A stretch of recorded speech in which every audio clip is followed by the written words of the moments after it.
Everybody, you've got Mel, and we are live. For the past couple of days, we have been talking about the secrets of success.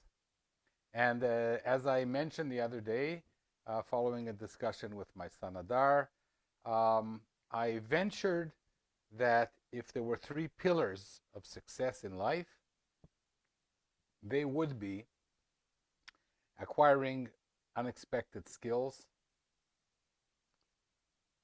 creating your fate, and recruiting your demons. We've spoken about we've spoken about how to create your fate yesterday. It's here on Facebook, it's also on YouTube. Today, I'm going to talk about recruiting your demons.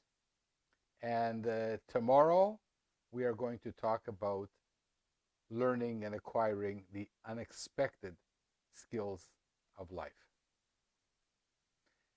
And then next week, we will continue talking about all kinds of other things. So, recruiting your demons. And thank you to my sister Miriam for coming up with the word recruit. My story starts today with a course that I decided to give together with Dr. Alona Meat and Chagai Cohen about 8 years ago at HIT, the Cholon Institute of Technology, not to be confused with the Massachusetts Institute of Technology. And at HIT, we had the opportunity to create a course from scratch called The DNA of Success. And our original idea was to learn about the amazing careers of 42 outstanding individuals of past and present, interview some of the living outstanding people in the world, and try to understand what the common thread is that enables people like those to be incredibly successful, prominent, outstanding, and whatever other attributes of success you might attach. And I'm not going to go into the reason that we started giving the course. It was because of a visit of my illustrious brother David Rosenberg to Israel, and I'm going to talk about that another time. But certainly we started to plan our course. And around the same time, Shuli, my wife, and I were on vacation in London. And our friends Howard and June decided to take us on a day trip outside of London. So we met at Greenwich. And then we went in their car and visited two museums, which are actually the actual homes of two of my heroes.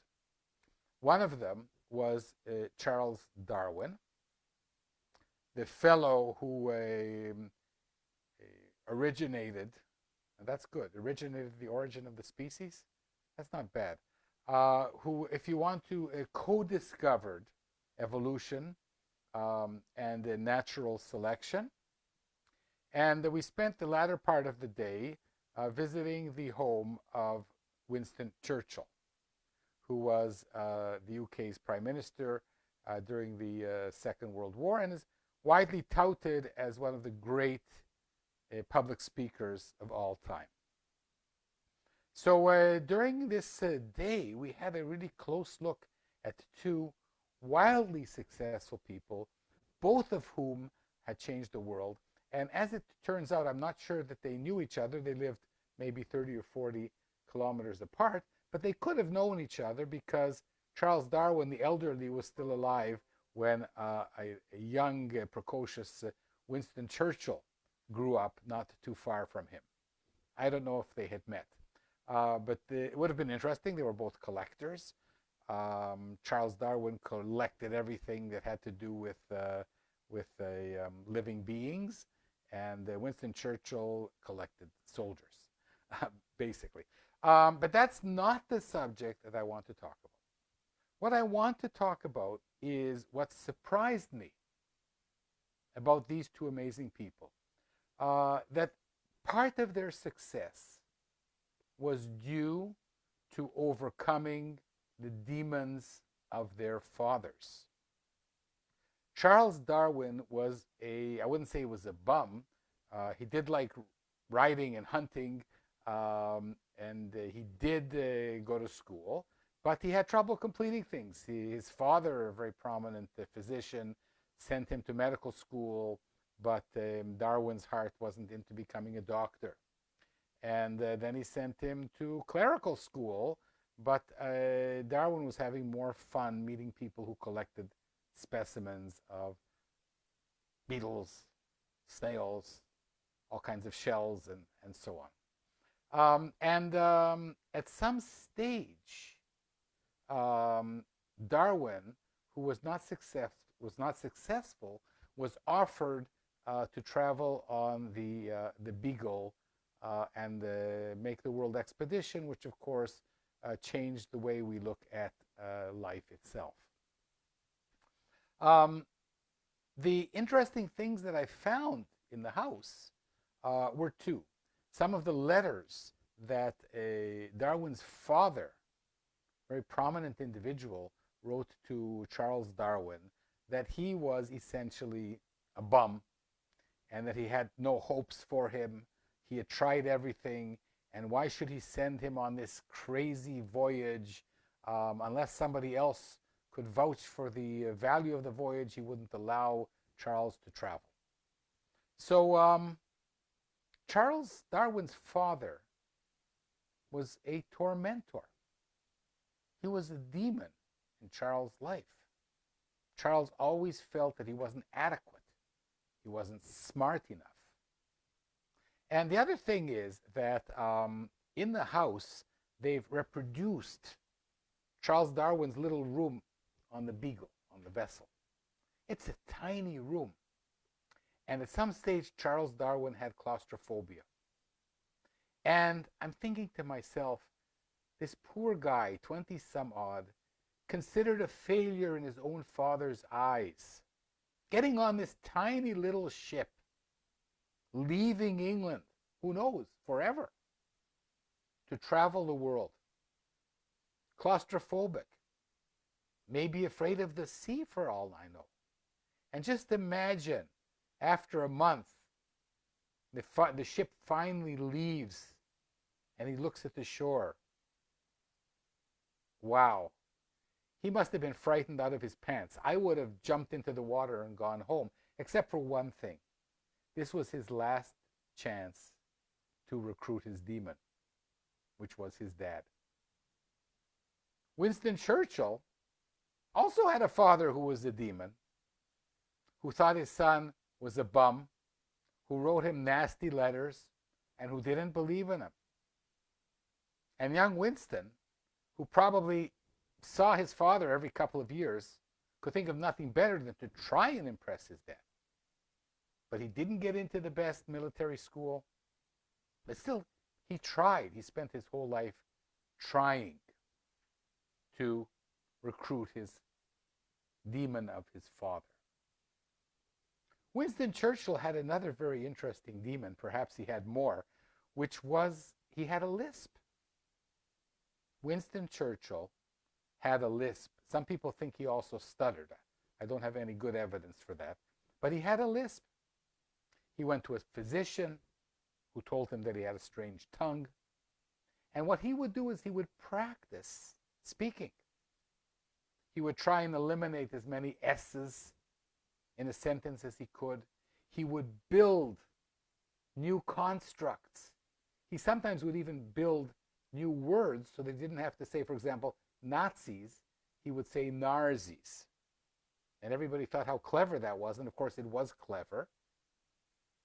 But it was Winston Churchill confronting and recruiting the demon of his lisp. So when you go head to head with your demon, what happens? Well, first of all, as Alon Sasson pointed out, you have to acknowledge that you do have a demon. Secondly, you have to learn how to tame it and manage it, as Winston Churchill did. And third is what you do afterwards. In Winston Churchill's case, become Prime Minister of England during the war, recruit the whole world, including America, to fight the Nazis, and eventually succeeding and saving the free world as we know it by his ability to communicate. This man who had a lisp was able to recruit his demon and become a world famous orator to this very day. Now, back to people like me. What kind of demons do we have other than parents? I'm not going to go into it now. Maybe I will talk about the difficult childhood that I had to deal with growing up in Ottawa. But let's take other things. Let's take baldness, for example. There's 3 ways to deal with early male baldness. It's a demon for sure. And it's a demon that everybody can see. So, until the age of 40, I definitely would maneuver my hair, move it from side to side. But then at some stage, after coming back from my sabbatical at U of T, I think I decided that enough was enough. If you're a scientist, what are you going to do? Pretending that you have hair in the middle of your head? Look, everybody, not many hairs. I have so few hairs on my head that my kids say that they text each other. So what are you going to do? The first thing is to confront it. The second thing is to take action. Now, some people might go out and buy a wig. They're that embarrassed. But what they are doing is practicing something we call avoidance. They're avoiding it. I'll just tell you one story. What happens if you are missing a finger or two? Do you show everybody? Do you brag about it? Most people, and I've known several, hide it. So you can be their friend for years and not even know that they're missing a finger or two. But in the case of Django Reinhardt, when he lost the use of 2 fingers, they withered in a fire, he was able to devise a way of playing guitar, jazz guitar, Club de France, we used to call it gypsy guitar, no more, that nobody can imitate to this day. Wow, what an example of recruiting a demon. So back to my bald head. How do you recruit something like that? Well, one of the ways is to acknowledge and to make fun of it. So very often when I walk into a lecture, I'll just say something like, you guys might think that you had a bad hair day, but I'm having a no hair day. What about the demons that lurk within us? I've been talking about relatively exterior demons, but what about the demons that lurk within us? The fear of public speaking. About 25% of us are afraid to speak in public. What do we do about that? Do we manage the demon? Do we tame the demon? Do we recruit the demon and become a famous speaker? Or do we avoid any public speaking? I'll send somebody else. I won't deal with it. So about 25% of the population suffer from social phobias, including public speaking. And what about all the other phobias? Well, for years I suffered from agoraphobia. And I actually put myself in jail for years. I would either be at home or at the laboratory. I didn't travel. I didn't take buses. I didn't take trains. I was afraid I would have a panic attack. And there's so many people that avoid having panic attacks to the extent that they don't leave the house. There might be spiders, snakes, humiliation. Better to avoid everything and not have a spectacular life. And this happened to me for several years until I found really good psychological help. What happens when you confront the demon. You know, when you have one of these phobias and you lock yourself out of the world, it's like being in a well where the walls are slippery. And at the top, you see this small circle or sliver of light. You say to yourself, I will never climb these walls. I'm doomed to be here in my little house, in my little room, in my little life. Of course, what a good psychologist will do is give you the rungs so that you can climb out, of course, by yourself. So, what happens, it took me years to climb out of that well, but what happens when you climb out of the well? You recruit your demons.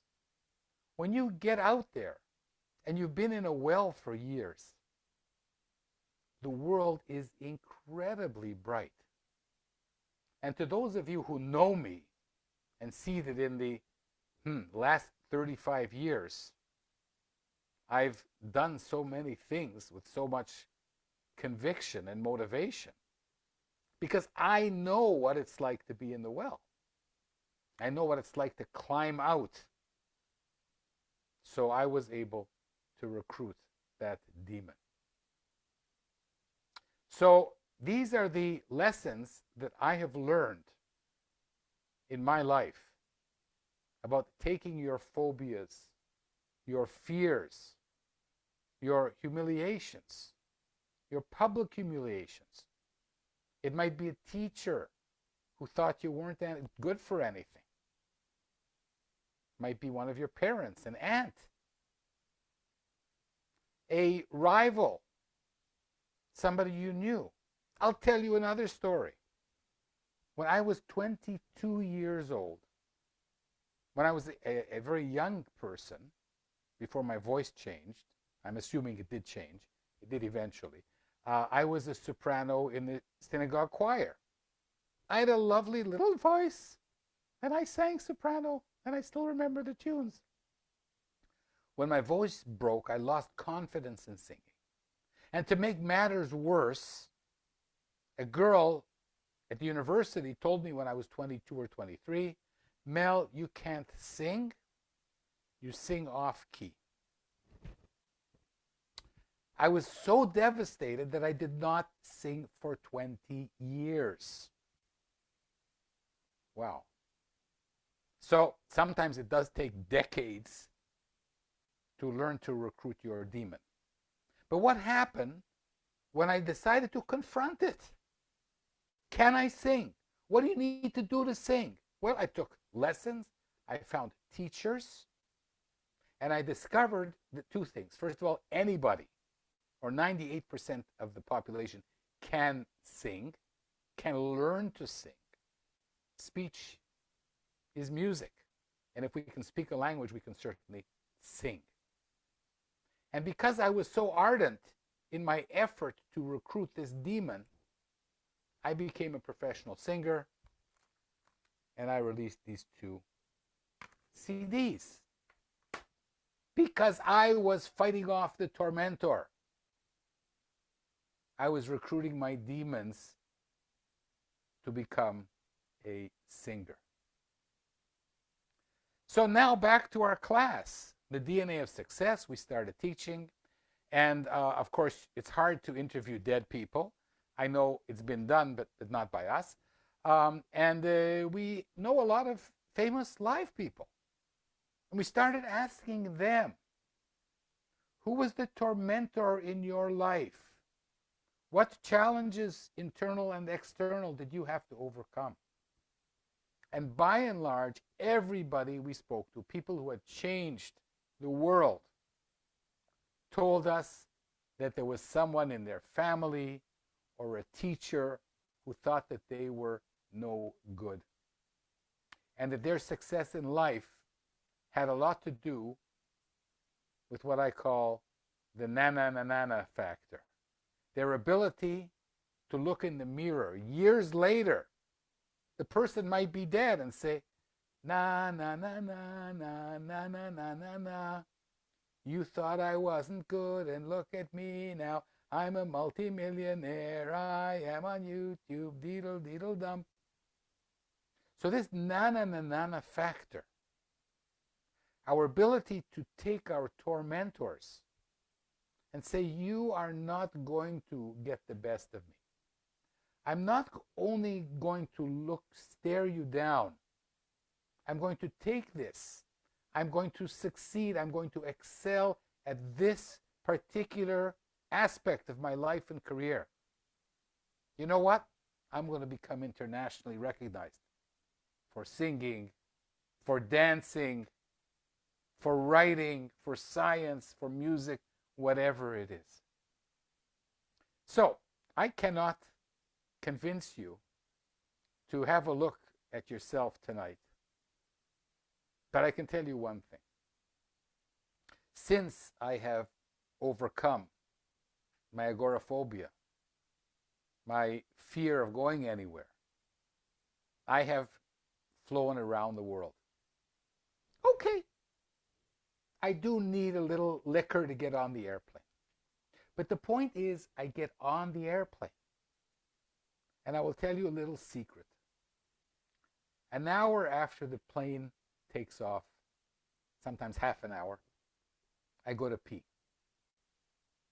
And when I go to the bathroom, I have a ritual. I look into the mirror and I give myself a big, huge smile. So I know there's a lot of people in their lives who've been incredibly successful, and I certainly have not. But when I look at the things I've done really well, I can trace many of them back to the people who didn't believe in me, to the times when I felt that I was not ever going to do anything except become a bum.